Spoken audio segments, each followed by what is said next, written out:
And welcome back. Over 120,000 public servants are off the picket line after the Treasury Board and the Public Service Alliance of Canada, PSAC, reached a tentative agreement early this morning. So what are the details of the agreement? The government and PSAC negotiated a 12% wage increase over 4 years. A one-time lump sum payment was also negotiated. That's $2,500 for PSAC members approaching retirement. And what about remote work? The government says it's committed to a hybrid workplace.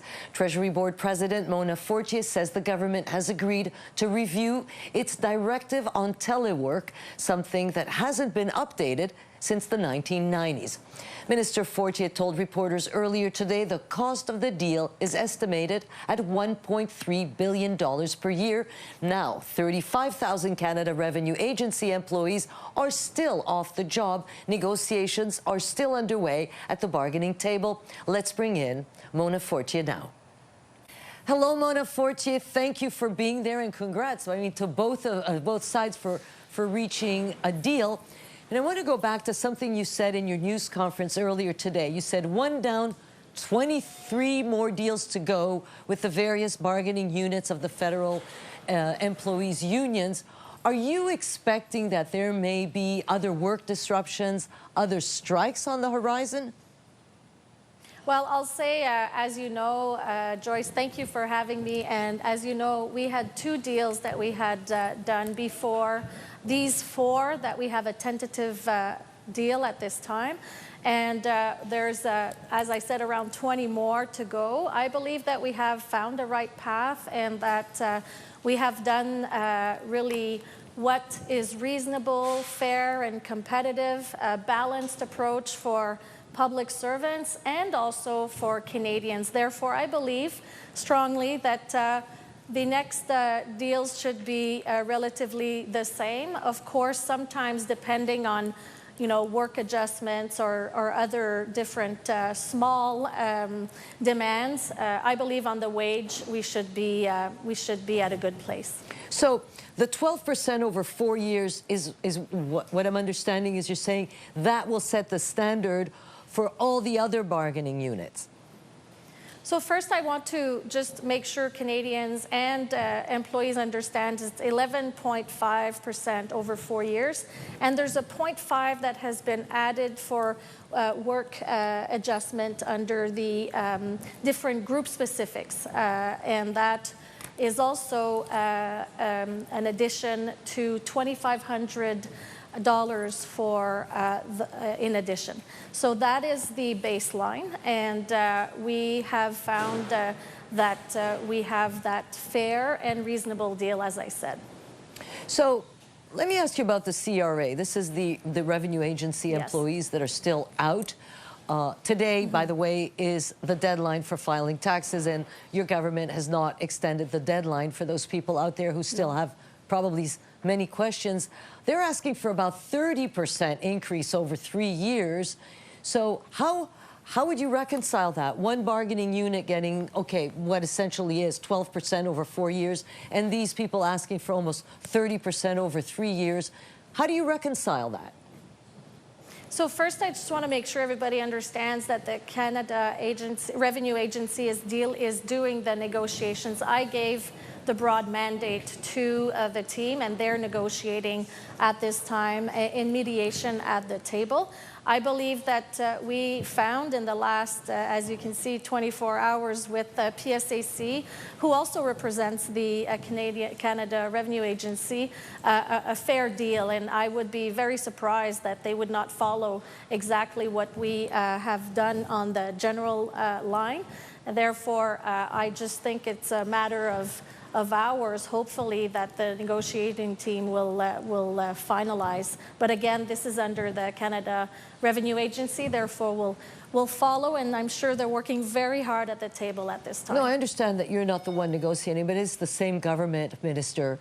And, one group of public employees making 12% and another group over 4 years asking for 30% over 3 years. Clearly the government has to reconcile that, whether it is your unit or your bargaining or it's another minister. But I want to ask you also about working from home, because that was a big ask. So it is not entrenched in the collective agreement, so therefore it remains a management prerogative. I understand that. But you have agreed to some remote work deals, saying at your news conference this morning that there's a letter of intent about that. So let me ask you, from your perspective, how does this work? So thank you for asking the question, and I think that it's important to know that even with the agreement that we have, public servants will be able to continue to work from home up to 3 days. What we have decided at the negotiating table is that letter of intent that is outside of the collective bargaining agreement to review the telework directive that hasn't been reviewed since 1993. Therefore, we're going to work together in a review approach and look at that telework directive and see how we can strengthen it, reinforce it, how it should be better than what we had in 1993, and also adapt what has been happening since the pandemic.